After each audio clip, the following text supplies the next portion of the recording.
Assalamualaikum warahmatullahi wabarakatuh. Kami dari kelompok 3 yang beranggotakan oleh Aam Nor Arlanda, Devi Kurniasari, Endang Putri Damehia, Galwa Yunia Pamungkari, saya sendiri Ilham Rizikoni, Nadiwa Yunur Setia, Salmanur Aziza Ramhangwati, dan Septiaga Wardana.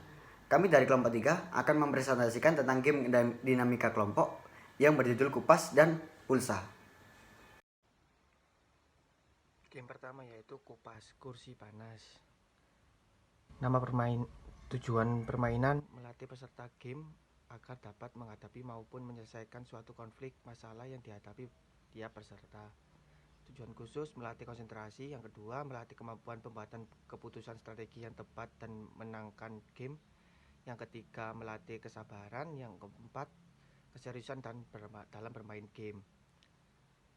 Waktu permainan dan waktu refleksi. Durasi game waktu refleksi sekitar 30-40 menit. Jumlah peserta terdiri dari 10 orang dibagi menjadi 2 kelompok, setiap kelompok berisi 5 orang. Properti dan jumlah. Yang pertama, kursi 8 buah, tali rafia 1 gulung kecil, pita 2 gulung kecil, sound 1 buah, balon 10 buah, isolasi 1 gulung kecil, gunting 1 buah, laptop 1 buah. Baik, saya akan melanjutkan penjelasan dari teman saya. Di sini saya akan menjelaskan mengenai prosedur atau langkah-langkah dari permainan kupas, kursi panas. Nah, yang pertama yaitu salam pembuka yang dibuka oleh fasilitator dengan memperkenalkan dirinya. Kemudian yang kedua berdoa yang dipimpin oleh fasilitator. Kemudian yang ketiga pembagian kelompok dipimpin oleh fasilitator. Kemudian yang keempat pembagian pita sebagai penanda setiap kelompok dan dibagikan dengan warna yang berbeda untuk membedakan kelompok satu dengan yang lain.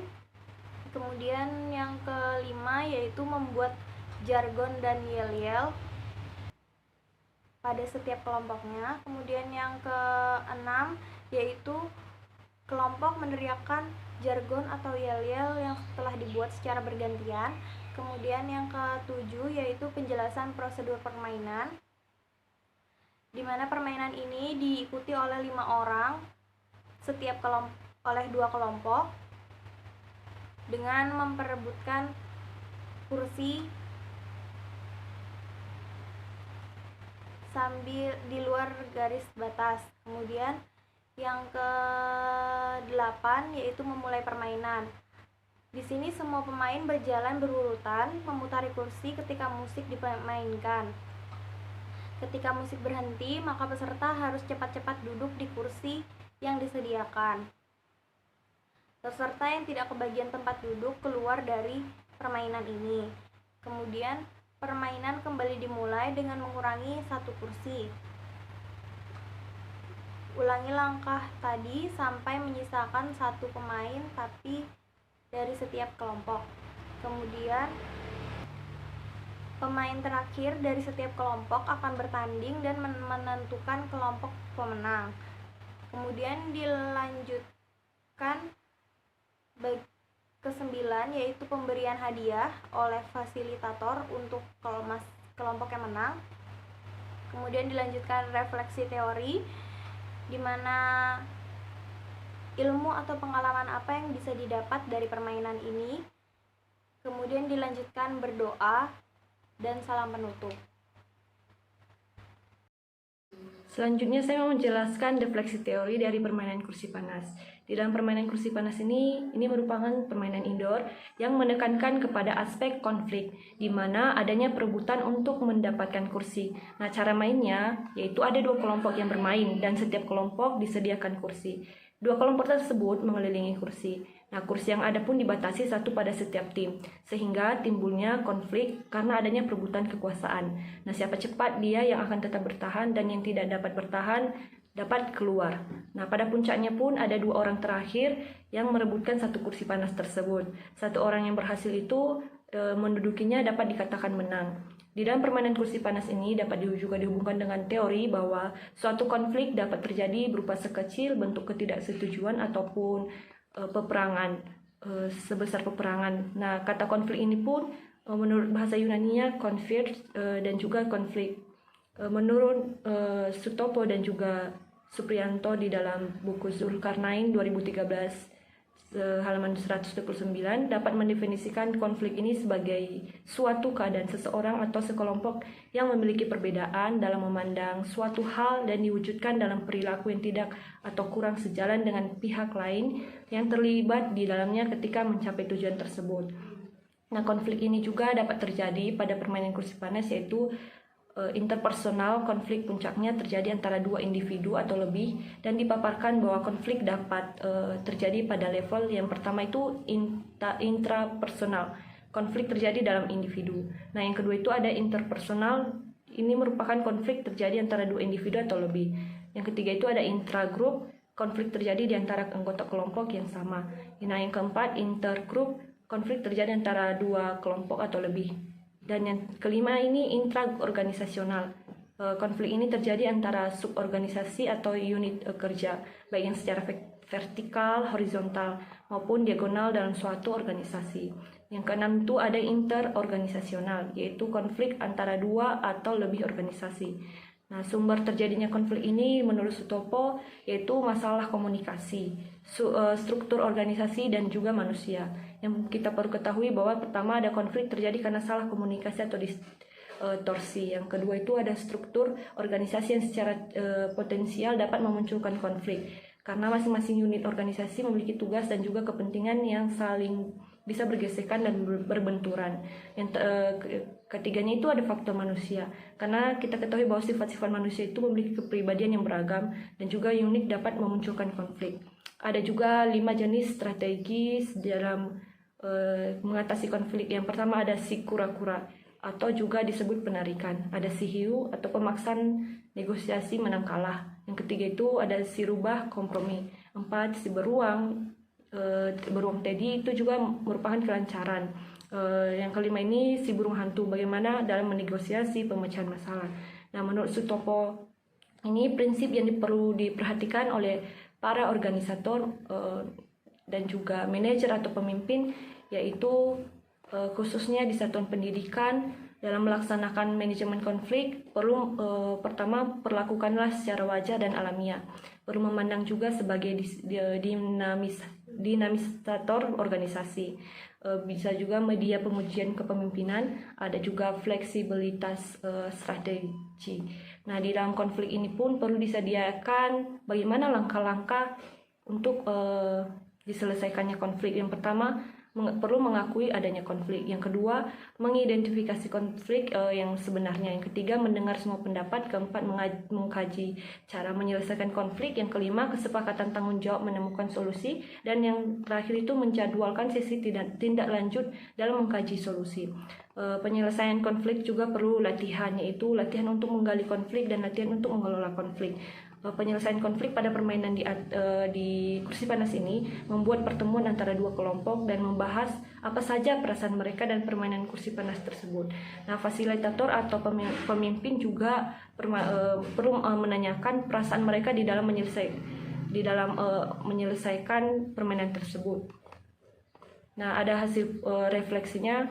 Pertama itu ada pertanyaan refleksi permainan, yang dimana ada beberapa pertanyaan di dalamnya. Gimana perasaannya setelah bermain game? Strategi untuk bisa menang apa? Manfaat game ini buat kalian apa? Menurut kalian game ini lebih cocok pada teori yang mana? Yang kedua itu ada refleksi peserta. Nah, refleksi pesertanya ada senang, capek, semangat, juga konsentrasi, melatih agar tetap fokus, dan teori konflik. Nah, di sini saya akan mempresentasikan mengenai kekurangan dan kelebihan dari game kursi panas, yaitu yang pertama penerapan konsep konflik.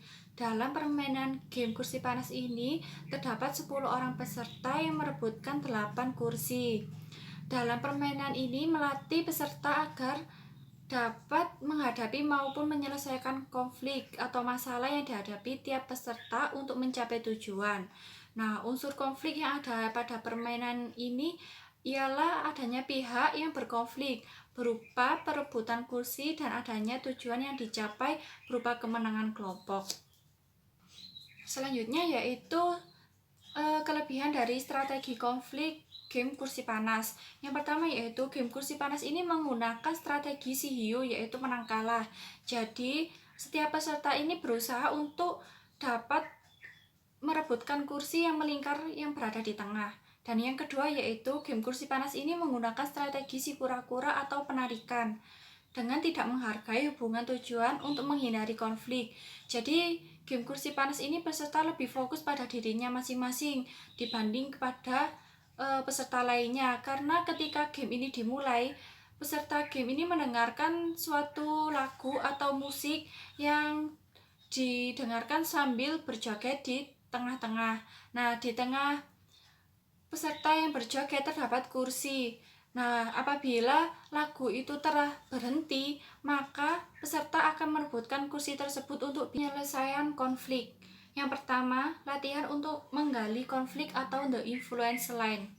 Latihan ini untuk menggali konflik dari pertentangan dan kekuasaan antara personal organisasi. Yang kedua yaitu latihan untuk mengelola konflik atau mengimajinasi. Latihan ini bertujuan mengidentifikasi ciri-ciri hubungan antar kelompok dan problem-problem yang menyebabkan timbulnya konflik dengan fasilitator yang memberi pertanyaan. Selanjutnya yaitu kekurangan dari game kursi panas. Game kursi panas ini tidak menggunakan strategi si rubah atau kompromi, karena pada saat lagu diputar, setiap peserta tidak bisa berkompromi lagi dengan peserta lainnya, dan peserta lebih fokus terhadap dirinya masing-masing. Yang kedua yaitu tidak menggunakan strategi si buruh hantu atau negosiasi pemecahan masalah, karena pada saat peserta berebut kursi, maka dapat langsung ditentukan mana yang menang dan mana yang kalah, dan itu bersifat mutlak tidak bisa dirubah apabila sudah ditentukan menang kalahnya. Yang ketiga yaitu latihan mengelola konflik yang belum diterapkan, yaitu hand mirroring. Cara ini digunakan untuk membuka tensi yang timbul akibat pola kepemimpinan atau kekuasaan antara pihak-pihak yang berkonflik. Yang keempat yaitu latihan penyelesaian yang juga tidak diterapkan, yaitu checking expectation. Artinya yaitu belum ada latihan menggali konflik dari permainan kupas kursi panas yang seharusnya membuka konflik harapan antar individu dengan peranannya tentang harapan yang dikerjakan dalam jangka pendek atau 1 tahun, jangka menengah 5 tahun, dan jangka panjang 10 tahun. Yang kelima yaitu perencanaan dan pelaksanaan. Tidak ada latihan di dalam permainan kursi panas ini, yaitu balik peran yang dapat menunjukkan peran dan fungsinya. Yang keenam yaitu pertemuan konfrontasi yang dilakukan bila seseorang benar-benar dalam keadaan tertekan dengan merumuskan tujuan. Dalam permainan kursi panas tidak adanya pertemuan untuk memperdebatkan tujuan tersebut. Selanjutnya kita akan masuk ke game kedua, yaitu pulsa, puzzle, lilin, dan sarung. Nama permainan yaitu pulsa, puzzle, lilin, dan sarung. Tujuan permainan ada tujuan umum dan tujuan khusus. Tujuan umumnya yaitu melatih peserta game agar dapat menghubungi maupun menyelesaikan suatu masalah melalui kelompok. Tujuan khususnya yaitu melatih kemampuan peserta untuk menyelesaikan permasalahan yang ada dalam permainan. 2. Melatih kesabaran. 3. Membentuk karakter yang berjiwa optimisme. 4. Melatih komunikasi sama anggota kelompok dalam menentukan strategi untuk memenangkan game. 5. Melatih solidaritas antara anggota kelompok. 6. Melatih anggota kelompok bekerjasama dalam memenangkan game. 7. Membentuk sikap bertanggung jawab. 8. Melatih jiwa kepemimpinan. Waktu permainan dan refleksi. Durasi game dan waktu refleksi sekitar 65 menit. Jumlah peserta terdiri dari 6 orang. Dibagi menjadi 2 kelompok. Setiap kelompok memiliki 3 orang. Properti dan jumlah. Properti dalam game yang digunakan ini yaitu bendera 1 buah, toples 2 buah, sarung 2 buah, puzzle 2 buah, lilin 2 buah, tali rafia 1 gulung kecil, selotip 1 buah, scrap 4 buah, korek api 2 buah, pita 6 buah, 3 warna putih, 3 warna merah, dan mahkota 3 buah. Selanjutnya yaitu prosedur atau langkah-langkah permainan. Yang pertama yaitu fasilitator mengucapkan salam pembuka, memperkenalkan diri, dan memimpin doa. Kemudian yang kedua yaitu fasilitator membagi kelompok menjadi 2 kelompok. Setiap kelompok terdiri dari 3 orang. Kemudian yang ketiga yaitu fasilitator membagikan pita dengan warna yang berbeda sebagai pembeda antara kelompok satu dengan yang lainnya. Kemudian yang keempat yaitu peserta memasang pita pada lengan masing-masing. Kemudian yang kelima yaitu kelompok memberikan waktu 5 menit untuk membuat yel-yel. Selanjutnya yaitu kelompok meneriakkan jargon atau yel-yel mereka masing-masing. Kemudian fasilitator memberikan penjelasan tentang peraturan dan langkah-langkah permainan. Untuk peraturan permainan yaitu permainan terdiri dari 3 pos. Di pos 1 disediakan sarung dan lilin untuk masing-masing tim. Peserta harus masuk ke dalam sarung dan menyalakan lilin. Di pos kedua disediakan pertanyaan dan setiap tim harus menjawab untuk sampai di pos ketiga. Ketika di pos ketiga, peserta akan menyusun puzzle. Selanjutnya permainan dimulai. Mata 2 peserta ditutup menggunakan scarf dan diarahkan menuju pos 1 oleh anggota atau ketua kelompok tanpa mengeluarkan suara. Saat sampai di pos 1, peserta diberikan saung dan lilin. Peserta masuk ke dalam sarung dan menyalakan lilin. Peserta menjaga lilin agar tidak padam sampai di pos 2 dengan tetap menggunakan sarung. Saat salah satu tim keluar jalur, maka akan diulang dari awal. Pada pos kedua akan memberikan pertanyaan dan jika bisa menjawab akan lanjut ke pos 3 untuk menyusun puzzle dengan keluar dari sarung.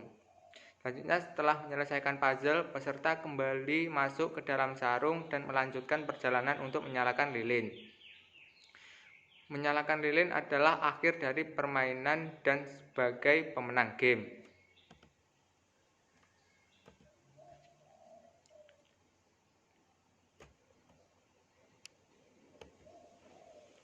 Kemudian untuk prosedur permainan, yang pertama yaitu salam pembuka. Fasilitator memperkenalkan diri, kemudian berdoa, selanjutnya pembagian kelompok, selanjutnya pembagian pita sebagai penanda setiap kelompok, kemudian membuat jargon atau yel-yel, dilanjutkan dengan setiap kelompok meneriakkan jargon atau yel-yel masing-masing secara bergantian. Kemudian dilanjutkan dengan penjelasan prosedur permainan oleh fasilitator. Selanjutnya permainan dimulai sampai selesai permainan, dilanjutkan dengan pemberian hadiah, kemudian refleksi dan terakhir berdoa bersama. Kemudian saya akan menjelaskan mengenai refleksi teori permainan pulsa. Permainan pulsa itu permainan outdoor yang menekankan pada aspek konflik di mana adanya tantangan dan tujuan kemenangan yang dicapai. Cara mainnya yaitu ada 2 kelompok yang bermain dan setiap kelompok harus menyelesaikan tantangan pada setiap pos. 2 kelompok tersebut mengikuti tantangan setiap pos. Pada pos pertama berupa peserta harus masuk ke dalam sarung dan menyalakan lilin. Pos kedua berupa menjawab pertanyaan yang akan disampaikan dan pos ketiga berupa penyusunan puzzle.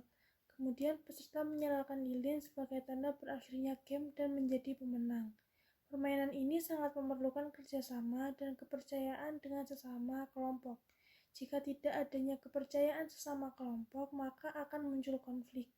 Terdapat strategi manajemen konflik pada permainan ini menggunakan strategi menang kalah dan dapat dipaparkan strategi manajemen konflik secara umum menurut Toha dalam judul lain, yaitu strategi menang kalah, strategi kalah-kalah, dan strategi menang-menang. Dikarenakan permainan ini memiliki tujuan untuk kerjasama dalam mencapai kemenangan.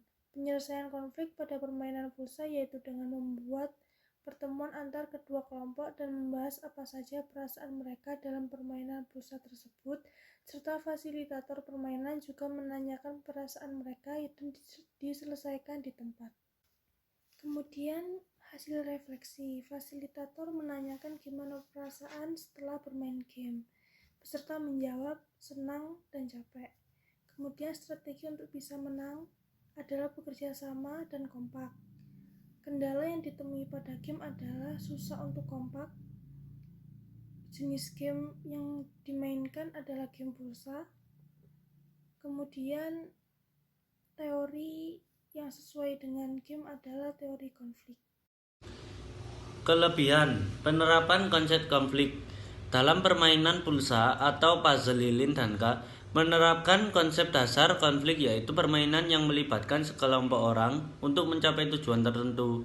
Pada saat pencapaian tujuan terdapat suatu situasi atau proses yang dimunculkan individu dan menyebabkan adanya pertentangan. Yang kedua, strategi konflik. Dalam mengatasi konflik di antara sisi hiu, pemaksaan atau negosiasi menang kalah karena dalam permainan masing-masing sekelompok saling bersaing tanpa memperhatikan hubungan, dan masing-masing kelompok juga berusaha keras untuk memenangkan permainan. Yang ketiga, latihan penyelesaian konflik. Yang pertama, influence line, yaitu menggali konflik akibat pertentangan kekuatan dan kekuasaan. Memilih fasilitator game menanyakan kepada tim dan perwakilan tim menjawab. Yang kedua, checking expression. Latihan ini membuka konflik harapan antara individu dengan perannya. Yang ketiga, skala resolusi konflik. Fasilitator telah memberikan pertanyaan dan yang menang ditentukan seberapa cepat menyelesaikan permainan. Yang keempat, mengimajinasi. Mengidentifikasi ciri-ciri hubungan antar kelompok dan problem-problem yang menyebabkan konflik, yaitu fasilitator yang menggali dengan memberikan pertanyaan-pertanyaan. Yang selanjutnya yaitu kekurangan. Yang pertama, strategi dasar mengatasi konflik diantaranya adalah si rubah, di mana saat permainan berlangsung saat minim sekali kompromi yang dilakukan oleh masing-masing kelompok. Yang kedua, si burung hantu, karena dalam permainan tidak dapat negosiasi saat memecahkan permasalahan. Yang ketiga, latihan penyelesaian konflik yang belum diterapkan pada permainan ini, yaitu hand mirroring, karena dalam game tidak membuka tensi akibat perbedaan pola kepemimpinan. Perencanaan dan pelaksanaan latihan ini dilaksanakan dengan membalik peran, namun dalam permainan tidak ada dibalik peran. Misalnya kepala sekolah berperan menjadi TU dan TU berperan menjadi kepala sekolah, serta pertemuan konfrontasi, di mana latihan ini digunakan bila benar-benar keadaan darurat. Kesimpulan, manajemen konflik adalah suatu pendekatan yang berorientasi atau berfokus pada proses yang mengarahkan pada bentuk komunikasi dari perilaku maupun pihak luar dan bagaimana mereka mempengaruhi kepentingan dan interpretasi. Konflik adalah suatu keadaan dari seseorang atau sekelompok orang dalam satu sistem sosial yang memiliki perbedaan dalam pandangan atas suatu hal yang terwujud di dalam perilaku yang tidak atau kurang sejalan dengan pihak yang terlibat. Di dunia pendidikan, yaitu sekolah, ada banyak bisa terjadi perbedaan cara pandang, interaksi, komunikasi, dan cara kerja anggota maupun pimpinan dalam penyelenggaraan suatu pendidikan, sehingga diperlukan seseorang pemimpin dalam melaksanakan manajemen konflik dalam menyelesaikan suatu konflik. Sekian presentasi dari kami, kurang lebihnya kami mohon maaf. Kami akhiri. Wassalamualaikum warahmatullahi wabarakatuh.